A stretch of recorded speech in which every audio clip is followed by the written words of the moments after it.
আমি আজকে একটা বিশেষ লক্ষণের কথা বলবো, হয়তো আপনার বাড়িতে বা আপনার পাশের বাড়িতে বা আপনার পরিচিত কোনো বাড়িতে এরকম হয়েছে যে সকালবেলা হলেই সে কাশছে, রাত্রেবেলাও সে কাশছে এবং কাশতে কাশতে তার ঘুম ভেঙে যাচ্ছে, তার শ্বাস নিতে কষ্ট হচ্ছে এবং এক এক সময় দেখে ভীষণ ভয় লাগছে, এই বুঝি কিছু একটা হয়ে গেল। এই যে লক্ষণগুলো, এই লক্ষণগুলো অ্যাকচুয়ালি কিসের লক্ষণ, কেন হয়, এর কি চিকিৎসা, যে বিষয়টা বা যে সমস্যাটা নিয়ে আমরা এখানে পয়েন্ট করতে চাইছি সেটা হচ্ছে অ্যাজমা। তো মূলত আজকে আমরা অ্যাজমা নিয়েই আলোচনা করব এবং এই আলোচনায় আমাদের সঙ্গে আছেন বিশিষ্ট অ্যালার্জিস্ট এবং ইমিউনোলজিস্ট ডক্টর কল্লোল পাল। নমস্কার ডাক্তারবাবু। নমস্কার। যে লক্ষণগুলো বললাম, তো সেগুলো তো মানে সেগুলো তো ভেরি কমন, মানে আমরা আশেপাশে যদি 10টা বাড়িতে যদি আমরা দেখি তাহলে কোনো না কোনো বাড়িতে এরকম ঘটনা ঘটছে। সেটা অল্প বয়সী ছেলে মেয়ে হতে পারে, বয়স্ক লোক হতে পারে, কিংবা তরুণ তরুণীদের মধ্যেও আমরা এটা দেখেছি। তো এই অ্যাজমা এই জিনিসটা অ্যাকচুয়ালি কি? অ্যাজমা আমাদের বলতে গেলে যেটা হলো একটা শ্বাসযন্ত্রের বা রেসপিরেটরি সিস্টেমের একটা প্রবলেম। হুম। সেখানে কি হচ্ছে যে আমাদের যে ধরুন বিভিন্ন ট্রিগার বলা হয়, ট্রিগার বলতে সেটা কিছু ঠান্ডা হাওয়া হতে পারে, কোনো ধোঁয়াধুলো হতে পারে, কোনো অ্যালার্জেন হতে পারে। এরা যখন আমাদের নাক দিয়ে বুকে প্রবেশ করছে তখন আমাদের যে ফুসফুসের মতো ছোট ছোট এয়ারওয়েজ গুলো আছে, তো তাদের একটা ডায়ামিটার নর্মালি থাকে, মানে হুম। সেটা ধরুন একটা এতটা বড় হলো। হুম। কিন্তু এই ট্রিগার গুলো যদি আসে এবং যারা যারা এর দ্বারা সেন্সিটাইজড, তাদের কি হচ্ছে যে ওইটা সাডেন একটু সরু হয়ে গেল। ওকে। তো তার জন্য কি হচ্ছে, একটা সাই সাই করে আওয়াজ হতে পারে শ্বাস নিলে। কি হতে পারে, বুকে একটা চাপ চাপ মনে হতে পারে, যেন ভালো করে আমি নিঃশ্বাস নিতে পারছি না। যেহেতু এয়ারওয়েজ গুলো শুরু হয়ে গেছে। হ্যাঁ। ওকে। তো আমি যতটা ভালো নিঃশ্বাস নিতে পারছিলাম কিংবা ছাড়তে পারছিলাম, এটা যেন ঠিক হুম। হচ্ছে না। হুম। অনেক সময় হতে পারে তার সঙ্গে একটা কাশি হতে পারে, হুম। অনেক সময় হতে পারে একটা একটা কফ বেরিয়ে আসে, হুম। এটা আঠালো আঠালো হুম। সাদাটে হুম। সাদাটে। হুম। তো এইগুলো কিন্তু আমার দেখা যাচ্ছে। তো এই সবকিছু নিয়ে আমরা কিন্তু যে সিমটমটা তৈরি হয় তাকে বলা হয় অ্যাজমা। কিছু কিছু সিমিলার অসুখেও যদিও এটা আছে, কিন্তু আমাদের এই অ্যাজমা মানে এই সিমটম গুলোর পাশাপাশি আরো আমাদের কিছু কিছু জিনিস খেয়াল রাখতে হয়, যেমন তার যার হচ্ছে তার বয়স কত, তার কোন সময় হচ্ছে, তার বছরের কোন সময় হচ্ছে, বাড়ির মধ্যে হচ্ছে বাড়ির বাইরে হচ্ছে কিনা, সে খেলাধুলার সময় হচ্ছে না বসে থাকলে হচ্ছে। তো অনেক কিছু আমাদের তার সঙ্গে ডিসাইড করতে হয় এবং কিছু পরীক্ষা নিরীক্ষাও করতে হয়। ওকে।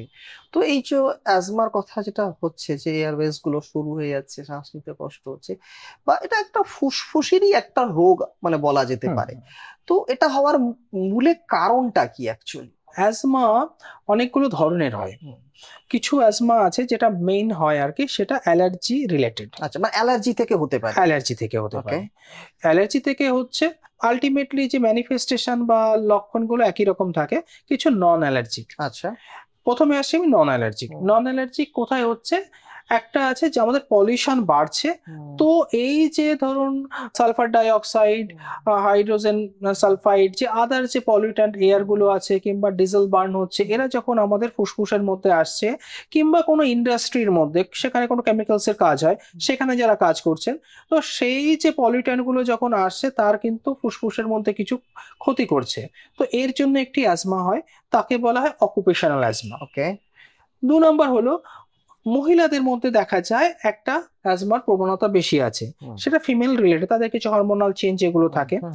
আর একটি হতে পারে, যেমন ধরুন যাদের ওভারওয়েট বা ওবেজ হচ্ছে, আচ্ছা। তাদেরও কিন্তু একটা অ্যাজমা হতে পারে। আচ্ছা। এগুলো আচ্ছা, কিন্তু কোনোটি ওজনের জন্য। তার ওয়েটের জন্য, আচ্ছা। ওজন। আচ্ছা। আচ্ছা। ঠিক আছে, তো এটাও দেখা যায় কিন্তু কারো কারো হচ্ছে। হুম। এবার অ্যালার্জিতে যে দিকটা সেটাই আমরা বেশি দেখে থাকি। তো সেখানেও হচ্ছে, ধরুন কারো হচ্ছে ডাস্ট মাইট। ডাস্ট মাইট হলো এক রকমের ছোট ছোট হুম। হুম। মাইক্রোস্কোপিক অর্গানিজম, আমাদের বেডিংস, আপনাদের সোফা এইসব জায়গায় থাকে। তার যে ড্যান্ডার, এর কারণে হতে পারে। বাড়িতে যে ককরোচ গুলো ঘুরছে হুম। তার যে অ্যান্টিজেন হতে পারে। অনেক সময় কোনো অ্যানিমালস আছে আমাদের, ধরুন যে পেটস গুলো, বাড়িতে ডগি আছে, কারো ক্যাটস আছে, এদের জন্য, কিংবা ওয়ালে কিছু মোল্ডস থাকে, এদের জন্য যদি কারো সেন্সিটাইজেশন হয়, তার জন্যও কিন্তু একটা অ্যাজমা হতে পারে। এই যে অ্যাজমাটা মানে কাদের মধ্যে হওয়ার সম্ভাবনাটা সব থেকে বেশি? প্রথমেই আমাদের মনে রাখতে হবে যে যার জেনেটিক একটা টেন্ডেন্সি রয়েছে। ওকে। যদি কারো বাবা মা কাকু ঠাকুরদা ঠাকুরমা এদের রয়েছে কিংবা তার ভাই বোনের বেশি রয়েছে, তাদের কিন্তু চান্স অনেকটা বেশি। ওকে। অনেক সময় দেখা যায় যে ধরুন যে বাচ্চাগুলি প্রি টার্ম হয়েছিল, মানে প্রি ম্যাচিওর হয়েছিল, তাদের লো বার্থ ওয়েট হয়েছিল, তাদের কিন্তু প্রচুর হয়। ওকে। তারপরে দেখা যায় যে তাদের ছোটবেলায় কিছু চেস্টে ভাইরাল ইনফেকশন গুলো হয়েছিল, তাদের ক্ষেত্রেও দেখা যায় কিন্তু অনেক বেশি পরিমাণে হচ্ছে। এছাড়া আছে এই যে পলিউশনের কথা, যে অ্যালার্জেনের এক্সপোজারের ব্যাপারগুলো থাকছে, যাদের যাদের থাকছে তাদের কিন্তু চান্স অনেকটাই বেড়ে যাচ্ছে। লক্ষণগুলোর কথা বলা হলো, যে শ্বাসকষ্ট, সাংসারিক আওয়াজ, কাশি, বুকে কাশি, চাপচাপ। বুকে চাপচাপ, এটা তো আরো অন্য অন্য রোগের লক্ষণও হতে পারে। তো হুম। আমি জানতে চাইছি যে এটা আমার অ্যাজমা থেকেই হচ্ছে, তো এটা কি করে ডায়াগনোসিস করা হয়? তো যাদের এই যে সাইন সিমটম গুলো আসছে, যেমন বুকের মধ্যে চাপচাপ অনুভব হওয়া, কাশি হওয়া, কাশিটা টিপিক্যালি দেখা যায় রাতে হচ্ছে, ভোর রাতে হচ্ছে। সাইটাও সেই রকম সময় হয়, টিপিক্যালি যখন ঠান্ডা হাওয়া বুকে আসছে কিংবা রাতের দিকে, ওয়েদার চেঞ্জ যখন হচ্ছে, ধরুন যে শীতকালে হচ্ছে, যখন বর্ষা পড়ছে কিংবা শীত চলে যাচ্ছে যাচ্ছে যে সময়টা, এইগুলো হতে পারে। তো এইগুলো কিছু কিছু আছে। তার কয়েকটা প্রবলেম থাকতে পারে, যেমন ধরো তার নাকের অ্যালার্জি আছে কিনা, যার নাক দিয়ে ঘন ঘন হাঁচি হয়, নাক দিয়ে সর্দি বেরোয়, নাক চুলকায়, চোখ লাল হয়ে যায়, চোখ চুলকায়, মানে যেখানে allergic rhinitis and allergic conjunctivitis থাকতে পারে তাদের। তো এদের দেখা যায় কিন্তু অনেকটা, আমার যখনই মানে এদের অনেকটা বেশি হচ্ছে, তো আমি যখনই কাউকে বলবো যে তার অ্যাজমা আছে কিনা, প্রথমে আমাকে কিন্তু দেখতে হবে তার এইসব অ্যাসোসিয়েটেড ব্যাপারগুলো রয়েছে কিনা। আচ্ছা। এরপরে আমাকে দেখতে হবে যখন তার ধরুন এই যে কাশি, শ্বাসকষ্ট এগুলো হচ্ছে, আর কি কি থাকছে। খুব ইম্পর্টেন্ট একটি হলো যেন তার জ্বর আছে কিনা। আচ্ছা। যখন আমরা দেখবো যে তার এই যে কাশি কিংবা শ্বাসকষ্ট এগুলো হচ্ছে, সঙ্গে তার জ্বর আসছে, আচ্ছা। কিংবা সে কাশছে, কাশতে কাশতে হলদে হলদে সর্দি বেরোচ্ছে, আচ্ছা। এগুলো সাধারণত দেখা যায় কিন্তু কোনো ইনফেকশনের জন্য। ওকে। সেটা কিন্তু সাধারণত আমার অ্যাজমার জন্য নয়, হতে পারে ইনফেকশনের জন্য এটা ট্রিগার করলো, কিন্তু সেটা বুকের ইনফেকশন আমাকে আলাদাভাবে ধরতে হবে। তারপরে ধরুন অনেক সময় দেখা যেতে পারে যে ধরুন বাড়িতে অনেকের একসঙ্গে হলো, একই সঙ্গে সর্দি কাশি এইগুলো রয়েছে, সেটাও কিন্তু এর জন্য নয়। যার এই অ্যাজমা আছে তার কিন্তু আইসোলেটেড তার হয়, যদি তার বাবা মা ভাই বোনের তার টেন্ডেন্সি থাকে সেটা আলাদা, কিন্তু একই সঙ্গে তার তার স্কুলে কিংবা সেই তার অফিসে অনেকের একসঙ্গে হচ্ছে না, জ্বরটাও তার থাকছে না। তো এইগুলো আমাকে প্রথমে তাকে দেখে নিতে হবে। তারপরে আমাকে আছে কিছু পরীক্ষা নিরীক্ষার মধ্যে আমরা আসতে পারি। পরীক্ষা নিরীক্ষা বলতে কি, আমরা তাকে অনেক সময় একটা চার্ট দিই, যে তার এই যে সাইন সিমটম গুলো দিনে হচ্ছে, রাতে ঘুম ভেঙে যাচ্ছে কিনা, এই সবগুলো জিনিসগুলো নোট করার জন্য। এবং একটা পিইএফআর বলে একটা জিনিস আছে, আমরা তাকে ফু দিতে বলি, যে একটা শাক বাজার মতো একটা পাইপ দেওয়া হয়, তাতে একটা মেজারিং একটা কাঁটা থাকে। তো ডেইলি সে সকালে বিকেলে সেটাই ফু দেবে। ফু দিলে তার যে যে তার ব্রিদিং ক্যাপাসিটি কেমন সেটা আমরা দেখতে পাবো। তো সেটা থেকে আমরা একটা চার্ট, একটা আইডিয়া করব। এরপরে আমাদের কিছু টেস্ট আছে, যেটা আমাদের ধরুন যে ক্লিনিকে আসলে হবে, যেমন ধরুন স্পাইরোমেট্রি। আরো নতুন ভাবে আমরা এখন যেটা করছি সেটা হলো A40 বলা হয়, ফোর্স অসিলোমেট্রি টেকনিক। আরো সাইড বাই সাইড কিছু টেস্ট আছে, যেমন ফেনো, এই টাইপের কয়েকটা টেস্ট তাকে করা হয়। তো এই যে তার কি আছে, তার মানে তার কি লক্ষণ আছে, তার হিস্ট্রি কি আছে সেটা দেখবো। তাকে বাড়িতে যে চার্ট গুলো ফিল আপ করতে হবে, তারপরে তাকে টেস্ট গুলো করা হবে। তো এই সব মিলিয়ে কিন্তু আমি তারপরে আপনাকে বলবো যে আপনার অ্যাজমা আছে কি নেই। ওকে। মানে সেটা একজন ডাক্তারবাবু দেখবেন, সেটা অ্যাসেস করবেন, তারপরে কিছু টেস্ট আছে সেগুলো করতে দেওয়া হবে, তারপরেই ঠিক করা হবে একদমই যে তাই, তার অ্যাজমা আছে কি নেই। আমরা সেভাবেই দেবো। আমার Right. এলো ডিরেক্টলি, হ্যাঁ আমরা মনে হচ্ছে এটা আছে, তার মানেই আছে তা কিন্তু মানে নয়। লক্ষণ তো অন্য, মানে অন্য কোনো কারণেও জেনারেট হতে পারে, যেটা আপনি বললেন, যেটা জ্বর হলো অনেক সময় ট্রিগার করতে পারে এই সমস্যাগুলো। আমি আর একটা জিনিস ধরুন অ্যাড করছি, অনেক সময় দেখবেন বাড়িতে বড় হোক বাচ্চা হোক, তারা শোয়ার কিছুক্ষণ পরেই তার একটা কাশি শুরু হলো। ধরুন একটা শুলো, তার রাত্রিবেলায় তার আধ ঘন্টা পরে কাশি শুরু হলো। কখনো কখনো দেখা যায় কাশিটা এতটাই হলো যে তারপরে বমি হলো। বমি হওয়ার পরে কারো কারো কাশি কমতেও পারে, কারো নাও কমতে পারে। তো এটাও কিন্তু এক রকমের আপনার অ্যাজমার লক্ষণ হতে পারে। আচ্ছা, এটা তো হ্যাঁ, শুনি আমরা যে কাশতে কাশতে একদমই তাই, বা বমি করে ফেলছে, তারপরে একটু রিলিফ হয়েছে। হ্যাঁ। হ্যাঁ। তো এরকমও কিন্তু আসতে পারে। অনেকে দেখা যাচ্ছে সে একটু দৌড়ানোর পরে তার কাশি শুরু হলো কিংবা বুকে সাঁই করছে, আচ্ছা। সেটাও কিন্তু অ্যাজমার লক্ষণ হতে পারে। তো এই জিনিসটা বোঝা কিন্তু আমাদের অনেকগুলো দিক থেকে দেখার পরেই বলতে পারবো। তো শুধুমাত্র এই একটা কি দুটো লক্ষণ দেখে আমরা বলা ঠিক নয়। এই যে অ্যাজমাটা মূলত কোন বয়সীদের মধ্যে বেশি দেখা যায়? অ্যাজমা যে কোনো বয়সেই হতে পারে, কিন্তু দেখা যায় কোনো কোনো টাইমে একটু তার মানে বয়সে তার একটা টেন্ডেন্সি বেশি। যদি আমরা ধরুন 5 বছরের নিচে মানে প্রি স্কুল যে চিলড্রেনরা রয়েছে তাদের কথা ভাবি, তো তাদের একটা হতে পারে, কিন্তু তাদের আমরা তার আগেও বলি আন্ডার 5 হুইজিং, মানে 5 বছরের নিচের বাচ্চার বুকে সাঁই সাঁই, সেইটি একটা আছে। তো সেখানে আমরা প্রথমে তাকে দেখি, তারপরে যে চার্টের কথা বলা হলো সেই চার্টটা ফিল আপ করা হয়। বাচ্চাদের ক্ষেত্রে পরীক্ষা করাটা খুব ডিফিকাল্ট, কিন্তু তা সত্ত্বেও যে এফওটি যে নতুন যে টেস্টটি এসছে এটা আমরা মোটামুটি 3 বছর 3.5 বছর থেকে করতে পারি। তো এইগুলো করে আমরা তাদের একটা দেখছি যে এই বয়সে একটা রয়েছে। এর পরে আসছে একটা বড় এজ গ্রুপ, ধরুন যারা স্কুলে যাচ্ছে কিংবা অ্যাডোলেসেন্ট, এদের কিন্তু একটা খুব চান্স থাকে। তারপর একটু বড় হতে হতে অনেক সময় কমে। তো এইরকম বিভিন্ন হচ্ছে। এবং অনেক ক্ষেত্রে দেখা যায় খুব অ্যাডাল্ট যারা, বয়স্ক যারা, তাদেরও একটা শ্বাসকষ্ট হচ্ছে, কিন্তু সেটার ক্ষেত্রে মনে রাখতে হবে সেটা সবসময় অ্যাজমা নাও হতে পারে। নাও হতে পারে। কারণ সেক্ষেত্রে অনেক সময় দেখা যায় সিওপিডি বলে আরেকটি অসুখ, তো সেটা হতে পারে ডিরেক্টলি, না হলে অনেক সময় দেখা যায় তার হয়তো ছোটবেলায় অ্যাজমা ছিল, সেইটা ওটার সঙ্গে ওভারল্যাপ করে ওদিকে টার্ন করছে। তো বিভিন্ন বয়সে কিন্তু এই অসুবিধাটা হতে পারে। বড়দের ক্ষেত্রে হয়তো চান্সেস আছে সেটা সিওপিডি থাকার, থাকা কিন্তু মানে একটু যারা ছোট আছে তাদের ক্ষেত্রে আর অনেকটাই চান্স আছে যে তাদের অ্যাজমা অ্যাজমা ডেভেলপ করার। করার।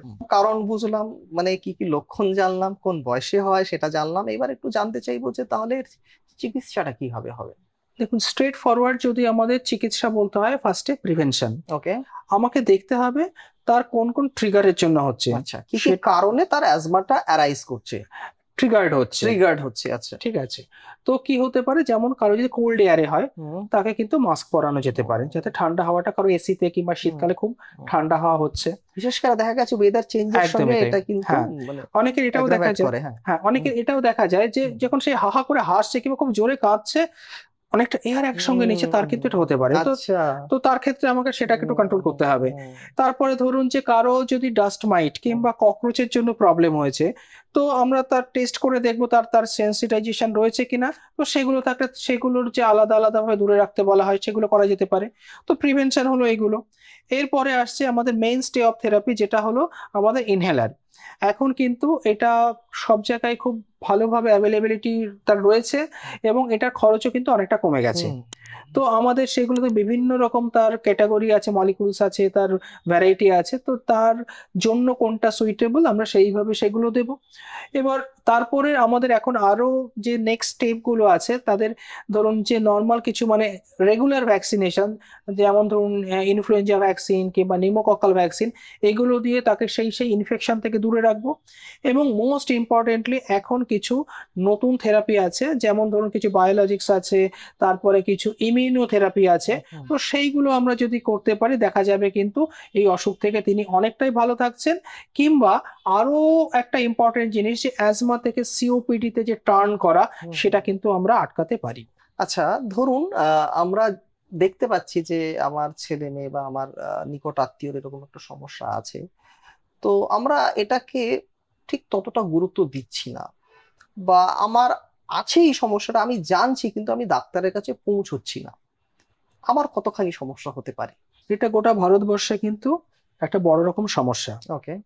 যদিও সে সমস্যা আস্তে আস্তে কাটছে, কিন্তু ওয়েস্টার্ন ওয়ার্ল্ডের থেকে আমাদের কিন্তু অবস্থাটা অনেকটাই খারাপ। অনেকেই ভাবছে একটু কাশি হচ্ছে তো কি হয়েছে, কাপ সিরাপ খাই, মেডিসিন শপ থেকে আইদার সে কিনে আনছে কিংবা লোকাল ডক্টরকে দেখাচ্ছেন একটা কাপ সিরাপে। ঠিক নয়, আমাকে প্রথমে দেখতে হবে যে তার অ্যাজমাটি রয়েছে কিনা। তার কারণ কি হলো, আমি যদি তার এখন ব্যবস্থাটা না নিই, পরে কিছু প্রবলেম আসছে। ধরুন আপনার যে ফুসফুসটি রয়েছে, এটা তো সবসময় বড় হচ্ছে ছোট হচ্ছে, এয়ার যাচ্ছে আসছে, তো তার একটা ফ্লেক্সিবিলিটি থাকে। তো যদি এই যে প্রবলেমটা তার থেকে যায়, তখন দেখা যায় তার লাংটা না অনেকটা স্টিফ হচ্ছে, তার যে এয়ার ফ্লেক্সিবিলিটিটা নষ্ট হয়ে যায়, হচ্ছে, ভিতরের এয়ারওয়েজটা যেটা আগে যেভাবে মানে কি বড় হচ্ছিল ছোট হচ্ছিল সেটা আর হবে না। এবার যেহেতু বড় হচ্ছিল ছোট হচ্ছিল, যে বড় হওয়ার যে ব্যাপারটা মানে অতিরিক্ত অক্সিজেন বা অতিরিক্ত বাতাস যে গ্রহণ করার যে ব্যাপারটা, সেটা তখন আর থাকছে না, হ্যাঁ, হ্যাঁ, তার জন্য দরকার যতটা সে হ্যাঁ, সেটা পাচ্ছে না। পাচ্ছে না, এবার না পেলে তখন তো হ্যাঁ, এইবার ওই যে যখন স্টিফ হচ্ছে ওই এয়ারওয়ে গুলো, হুম, তখন ওই যে সিওপিডি বলা হয় সেটা। হুম, অ্যাজমা যতক্ষণ রয়েছে আমার কিন্তু ওষুধে মোটামুটি ভালোই কাজ করে, কোনো অসুবিধা হয় না। কিন্তু কিন্তু বয়স সিওবিটি তে টার্ন হয়ে গেলে সেটা একদমই কিন্তু তখন কিন্তু, মারাত্মক। এবং এতে হ্যাঁ, দেখা যাচ্ছে সে সে একটা বয়সের পরে সারাক্ষণ শ্বাসকষ্টে ভুগছে, হুম, এবং তার জন্য তখন তার মৃত্যু পর্যন্ত হতে পারে। এবং যেটা রয়েছে অ্যাজমা, ধরুন কখনো কখনো দেখা যায়, সেটা আগেও হতে পারে পরেও হতে পারে, যে যে কারণে তার ট্রিগার হচ্ছিল, হঠাৎ ধরুন একটা বৃষ্টি হলো প্রচুর, তার প্রবলেম আছে, সে ওষুধ নিচ্ছে না, হুম, তার শ্বাসকষ্ট এতটা বাড়লো, হুম, তাকে কিন্তু ইমিডিয়েটলি হয়তো হসপিটালে নিয়ে যেতে হচ্ছে, কখনো কখনো কিন্তু মৃত্যুরও আশঙ্কা থাকছে। তো আমাদের হুম। কিন্তু এগুলো অবশ্যই মাথায় রাখতে হবে। তাহলে যারা অ্যাজমায় ভুগছেন এবং আজ যাব কাল যাব বলে ডাক্তারবাবুর কাছে পৌঁছচ্ছেন না, তাদের জন্য আপনার কি বার্তা থাকবে? খুব গুরুত্বপূর্ণ যে ব্যাপারটা, আপনি আগে দেখুন আপনার অসুবিধাগুলো কোনটা কোনটা আছে, আপনি আইডিয়া করুন যে আপনার অসুখটা হচ্ছে, এবং সেটা ডায়াগনোসিসটা মোস্ট ইম্পর্টেন্ট। যদি আপনার না থাকলে তো খুব ভালো, যদি থাকে তাহলে ডাক্তারবাবু আপনাকে বলে দেবেন যে আপনার লাইফস্টাইল কিভাবে মডিফাই করতে হবে, আপনার কোন কোন ওষুধ নিতে হবে, কিভাবে নিতে হবে, কিভাবে ফলো আপ করতে হবে। এটা কিন্তু চিকিৎসাযোগ্য একটি অসুখ, এবং এতে আপনি কিন্তু ভালো থাকবেন। কিন্তু আপনি যদি সেরকম ভাবে একে গুরুত্ব না দেন, তাহলে কিন্তু এর একটা অনেক বড় প্রবলেম আসতে পারে ভবিষ্যতে। ওকে, থ্যাংক ইউ ডাক্তারবাবু, মানে এত সুন্দর একটা আলোচনা আমাদের উপহার দেওয়ার জন্য। তাহলে শুনলেন যেটা, যে অ্যাজমা কিন্তু নিয়ন্ত্রণে রাখা যায়, আপনি চাইলেই সেটা রাখতে পারেন। এবং ভবিষ্যতের যে সমস্যা, মানে ধরে নিন যে সিওপিডির মতন যে সমস্যাগুলো যদি আপনি এড়াতে চান, তাহলে আমার মনে হয় আপনি দ্রুত আপনার নিকটবর্তী কোনো একজন চিকিৎসকের পরামর্শ নিন। তো অ্যাজমা নিয়ে তো আমরা অনেকটাই আলোচনা করলাম, হয়তো সব প্রশ্নের উত্তর আমরা দিতে পারলাম না। এরপরেও যদি আপনাদের কোনো প্রশ্ন বা জিজ্ঞাসা থাকে, তাহলে আপনারা কমেন্ট বক্সে লিখে জানাতে পারেন। ডেসক্রিপশন বক্সে স্যারের ক্লিনিকের নাম্বার দেওয়া রইলো, চাইলে আপনারা সেখানেও যোগাযোগ করতে পারেন। আজ এ পর্যন্তই, আবার দেখা হবে অন্য কোনো দিন, অন্য কোনো এপিসোডে। নমস্কার। নমস্কার।